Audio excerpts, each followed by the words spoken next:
Hi guys, I'm Danny, and I started a Sunday gym because I've noticed lately that people tend to go to colleges and universities without actually knowing why they're there.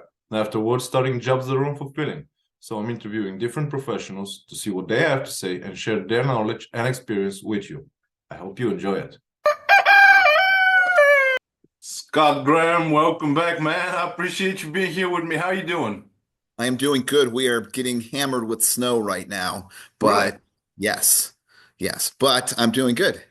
Doing good. We had like twice, and it was like little snow, not serious. Because I am in Southern Europe, so it's one of the warm countries.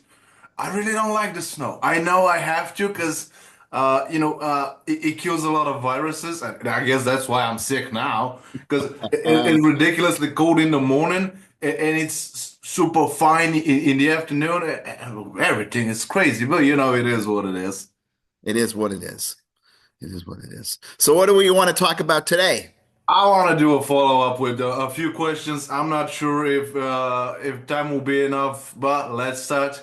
How do you know what to add and what to remove from a text? Because you've written so, as I said in the beginning, you have written more books than the average man will probably be able to, name.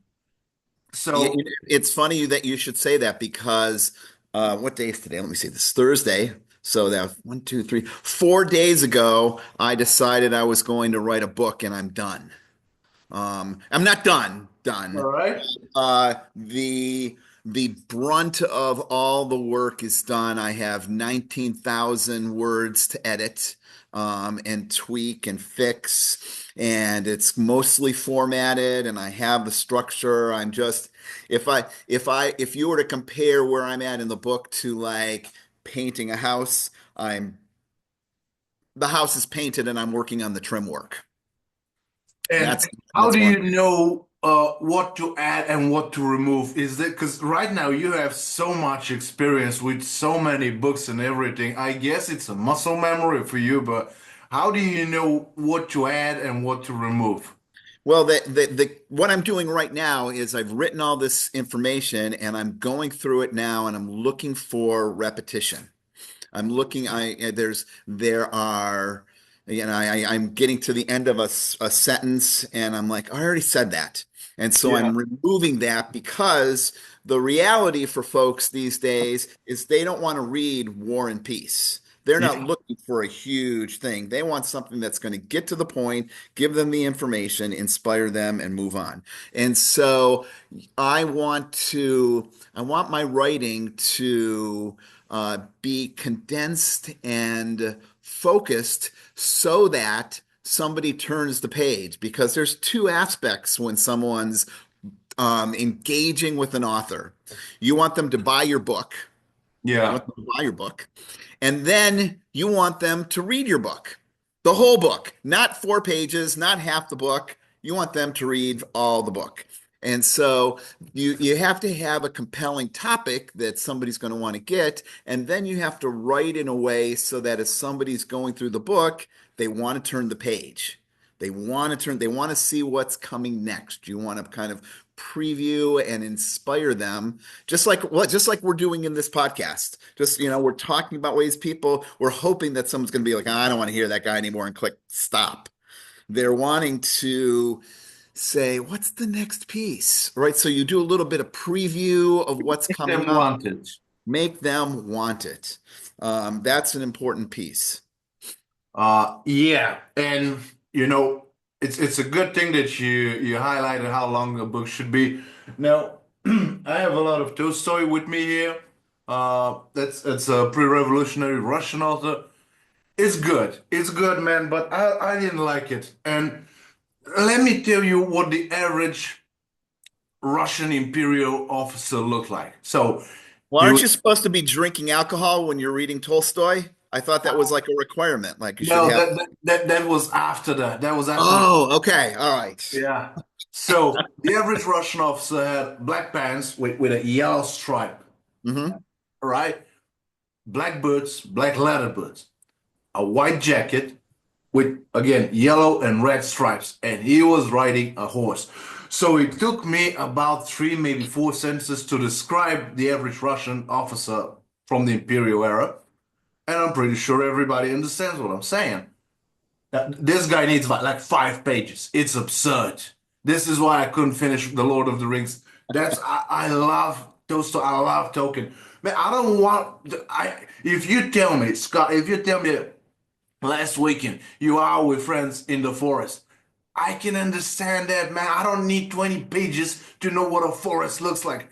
R.R. Tolkien is an absolute brilliant, brilliant mind. But man, I don't want to read that. That's crazy. Hmm. Right, right. We live in a world right now. We live in a TikTok world, for Yeah. lack of a better piece. We live in a TikTok world, and people are getting accustomed to that. And so, if someone's going to write a book, they're going to have a better um, ability to talk about things in terms of lists. Here are the 10 things you need to know about growing plants. Here are the 15 things you need to know about camping in Europe. These are the essential, the 30 essential things you need to know about hiking the GR20. You want to have those pieces there so that somebody is like, okay, there's 30 things, 30 pieces of information I need. And then the other thing that you want to do, which I've done in this book, is I strive to make sure that the chapters and sections kind of mirror each other.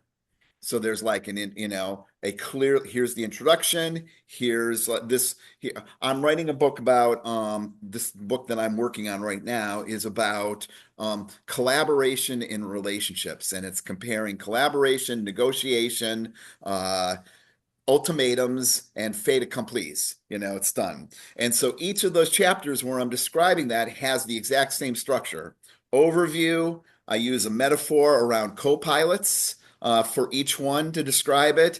And then it has a deep dive into that specific topic.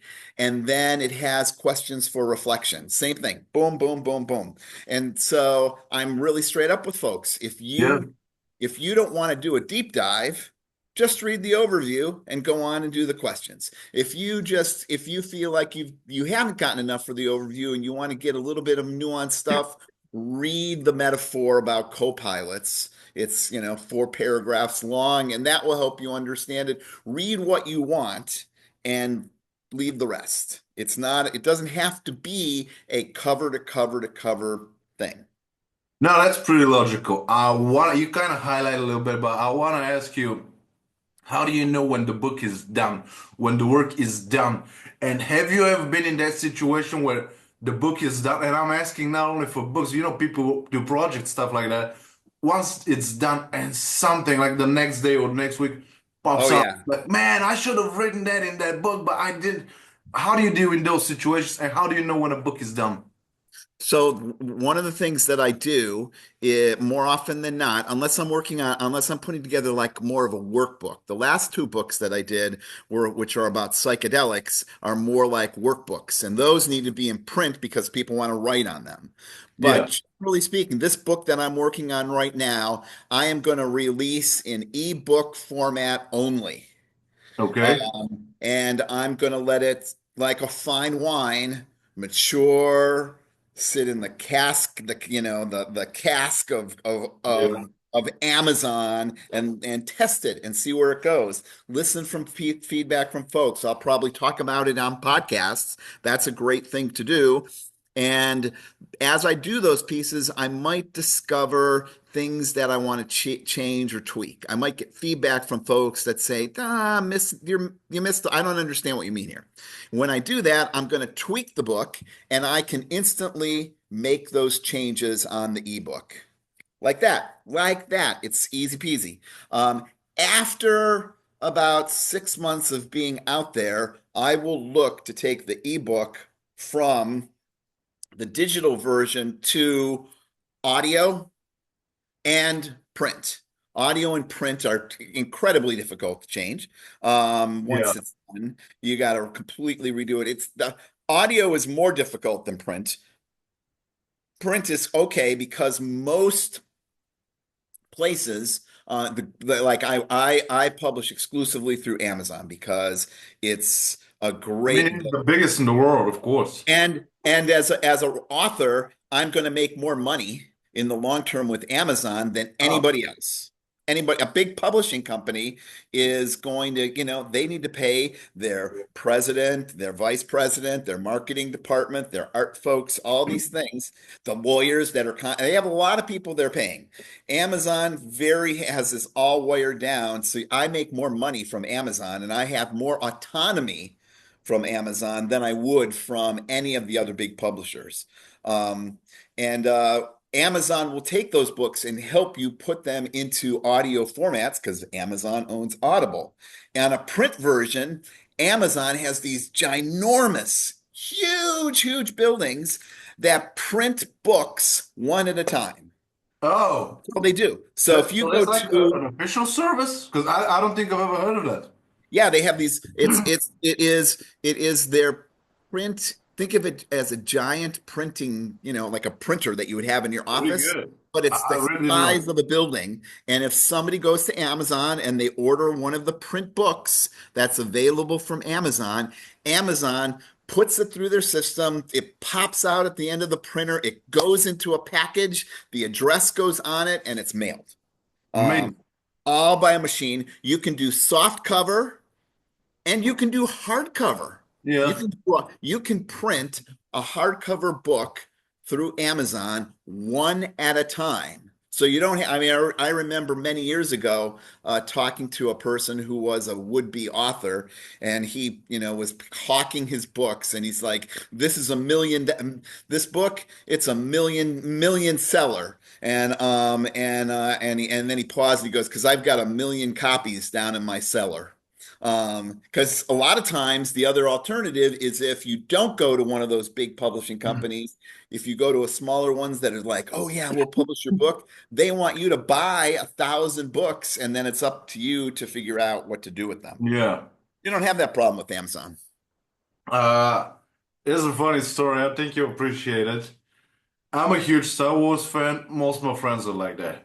We were talking about the original trilogy and about a specific scene, and I said, because I have the originals.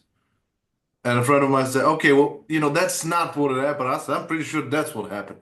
No, man, it isn't. Yes, it is. You know what? I have the original right here. Let's play it. And you're like, okay, let's play. Scott, it's been over 10 years since the last time I had a DVD player. I have the originals. I have nothing to play them on. I know. I don't have a DVD player. I don't have a. It's. More than 10 years, actually. Yeah. Yeah, It's no, it's insane. with as how we're evolving the shift in information and content, right? Yeah. I remember when they had videotapes.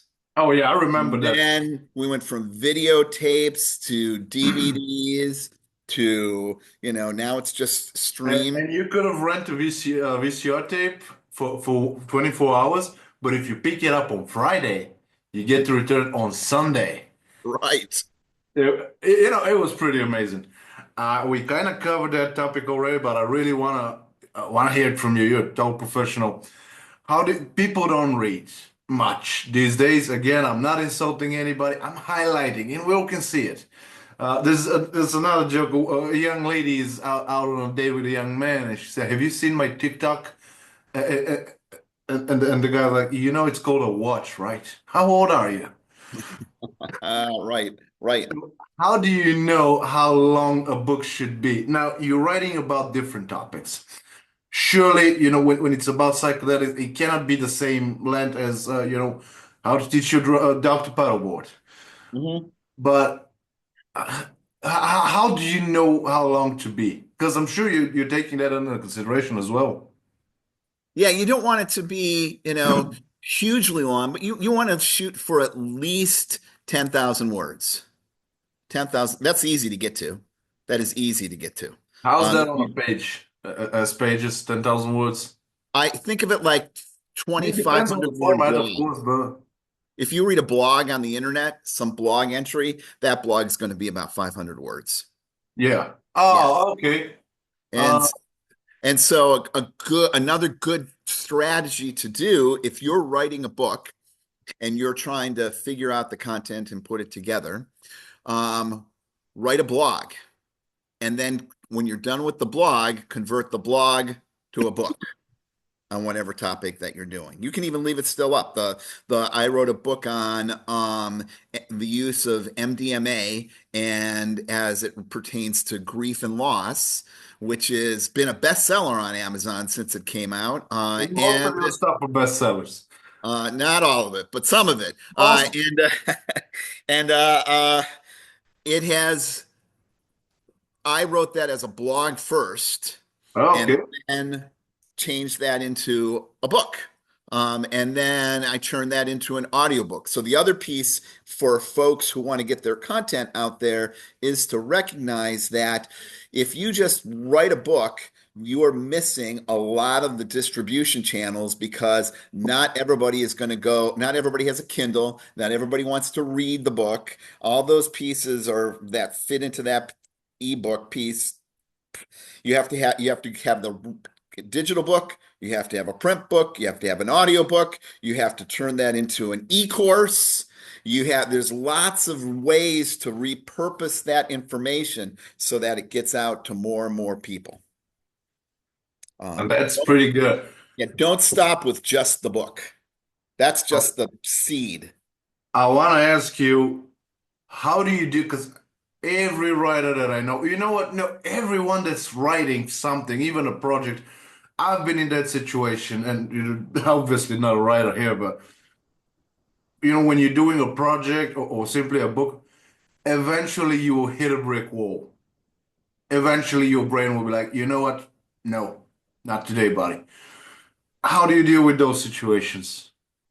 You My biggest learn, and I still struggle with this. My biggest learning is listening to my body and my mind and doing what that's saying versus doing what a million other people say you need to do. So don't listen to me in what I tell you to do. Listen to your body.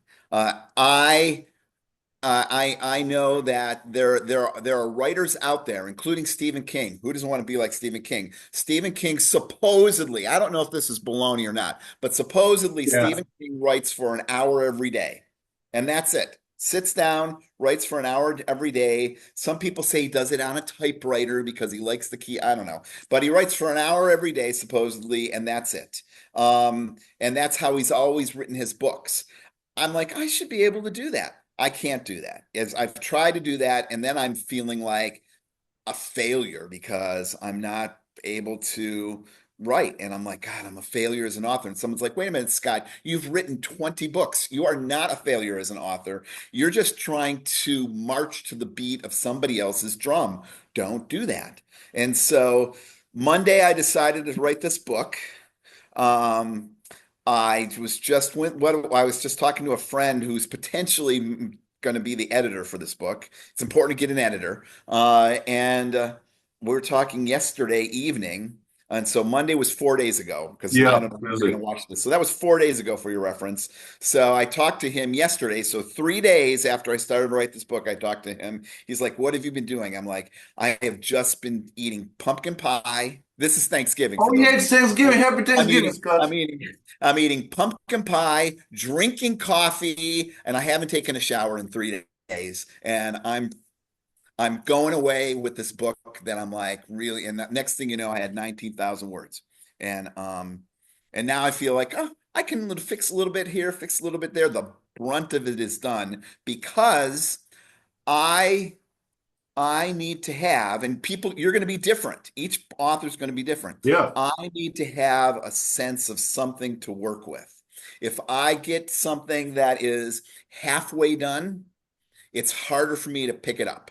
If I push my way and work on it some more, if I push my way to have something done and then I'm just polishing, refining, tweaking, deleting, adding a little bit, but just kind of putting the icing on the cake, if you will, that's easier for me. Got to have the cake done. Yeah. If the batter's still sitting in the refrigerator, it might not get to the oven. It might not be. I have to have it ready to go. That's me.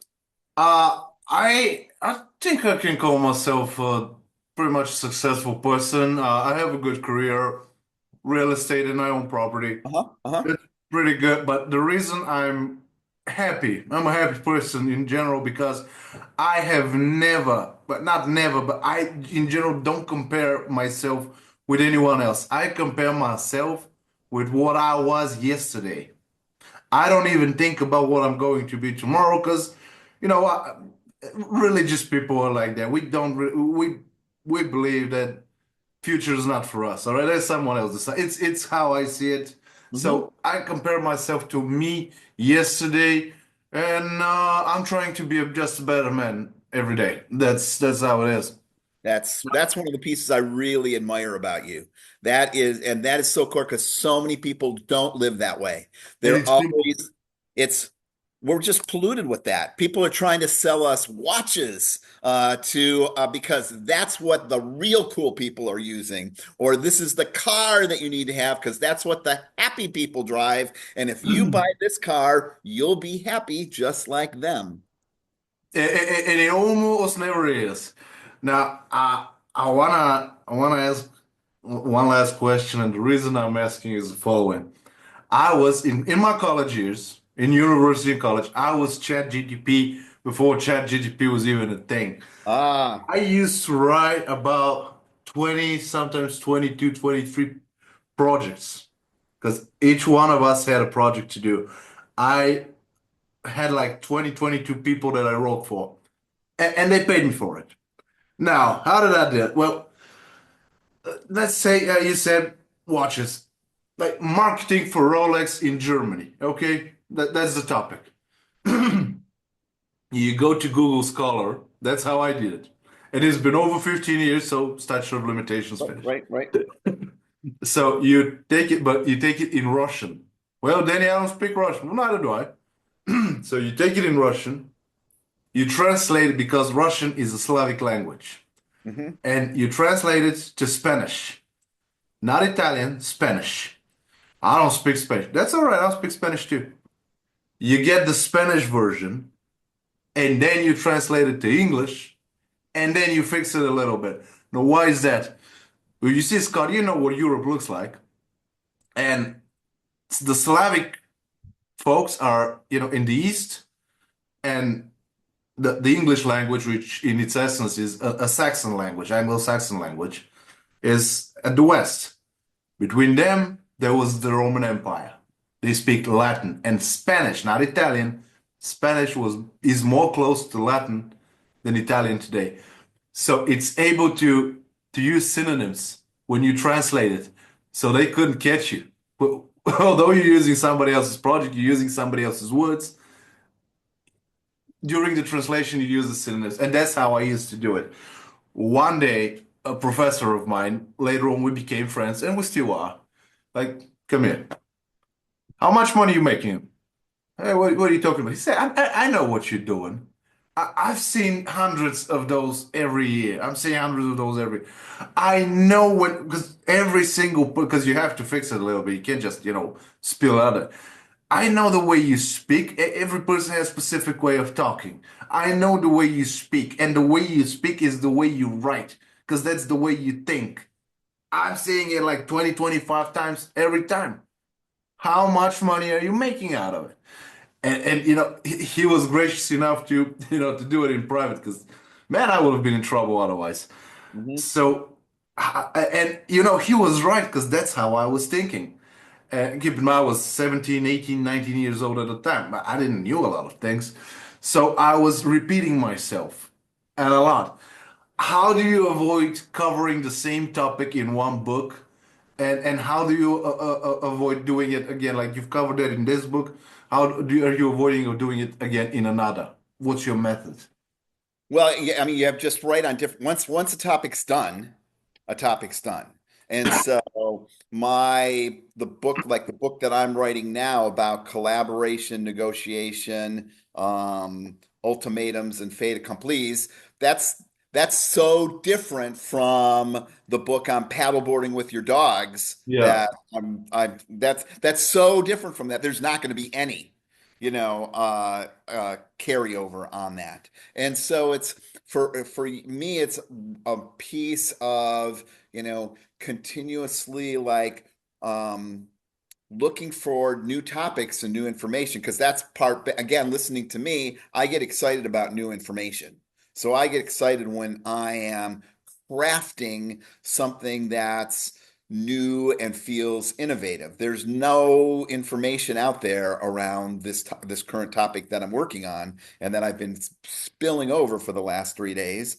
There's no information out there, and so it's a piece of that compels me to and motivates me to put it together. And then, I want to make sure that I'm not repeating stuff. So in this book, I have the overview. Like in each of those chapters, I have an overview, I have a metaphor, and then I have a deep dive. And in the deep dive section, I'm repeating stuff that I said in the overview. So in each section, I'm going through and I'm like, did I already say this? Yep, I already said this. I'm deleting it. I'm deleting it. I'm deleting it because someone's going to, if I don't do that, someone's going to get to the deep dive section and they're going to be like, oh, he's just saying the same thing over again. I'm Yeah. skipping. I want it to be new information or minimal information so that it's a focused piece. And so if there's similar sentences and concepts, I'm going to pull them out. Not to And mention it's annoying. yeah, I don't. I read. Well, there are many versions, but this one version of King Arthur and the Knights of the Round Table, and Lancelot had to fight a guy for 3 days, and every single morning. And like half a page, it was the same thing. And at some point, I'm like, am I losing my mind? Haven't I read this already? So I really want to jazz that about. yeah, yeah. So you want to make sure that it's that what you're writing is clear and focused and that you're not copying that. And so just a word, because you said this, you were talking about translating from Russian to Spanish to this, because a lot of people these days, more and more, it's becoming an issue that people are just going to the internet to try to get a paper written, a book written, something like that. And, they are essentially, you know, cheating. They're using a computer's work as their own. Yeah, It's like, people aren't going to remember this. You might remember this, but it's like um, math before calculators. When I yeah, went to college, there was a big thing when calculators came out because you could do all kinds of functions. You couldn't take calculators to the exams because you could pre-program those calculators with functions that you needed to memorize the functions. And so you went in with a calculator that could do a plus b plus c and multiplication, division, but it could also do these other stored functions. You couldn't bring them in the exams because that was cheating. And so eventually we got to the point where now calculators are in the background, right? So that there's other ways to assess whether somebody has the math knowledge without the way they did it before we had calculators.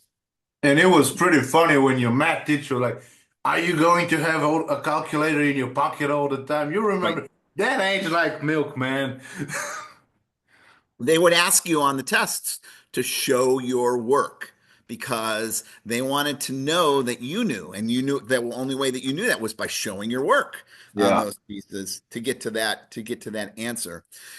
We're going to have to do the same thing with Chat GPT. People are going to need to show their work so that it is not this piece of like, did you write that or did a computer write that? And again, if a computer writes that, the tone of voice is going to be the computer's and not your voice, because we don't talk like Chat GPT. No, Um, that's what I did. That's how I got caught because I have a very specific way of talking, and he was right, by the way, 100%. And by having a very specific way of talking, I have a very specific way of writing. And if you're a professor, you can catch that pretty easily. You kind of highlighted the answer of the last question that I have for you. But if you can give some more details. Now you mentioned the metaphor and going over there and coming back to it.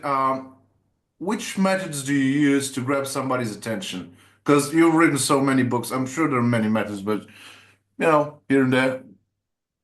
My favorite, I really lean on this heavy. My favorite tool to use is threes. People, I don't know why it is, people love things in threes. And I'm addicted to writing things in threes. So to say and to parallel those threes. So to say something like, um, uh, if I were to describe the weather right now here in northern New England with threes, I would say it's a cloudy day, it's a snowy day, it's a chilly day. And Okay. those threes kind of fit in that piece That's versus almost saying, every advertisement, man. I wonder why. Oh my God! Now that I can, it's a fast car. It's a powerful car. It's a masculine car. Every right, they use that all the time because people love it's threes. good and Yes, memorable. yes. And Smooth I use that a shave, lot when I'm perfect writing. shave, You can clean see shave. that. Yeah, yeah. Oh my God, that's amazing. And that's a speaking tool as well as a writing tool, right? It almost sounds like poetry. So I want my writing to almost sound like poetry when someone's reading it. That's pretty good. And again, man, thanks for being with me. You're welcome. If let's say that there are another pack of questions, I'm really gonna ask you to be with me once more time. Great. And if people want to find me, all you have to do is Google G. Scott Graham, Scott Graham, and you will find everything about me on Google. I already have all of your links, so they will be again in the description of the video, Great. just like last time. I'm gonna ping you on LinkedIn and everywhere. Great. Thank you very much. I can't wait for this to come out and share it with the people that follow me. Right on. Have a nice day. You too. Guys, I hope this one was useful. Please follow the channel on YouTube, Rumble, Twitter, Gap, LinkedIn, and Facebook. Ring the bell and all the good stuff. Have a nice week ahead, and I'll see you next Sunday.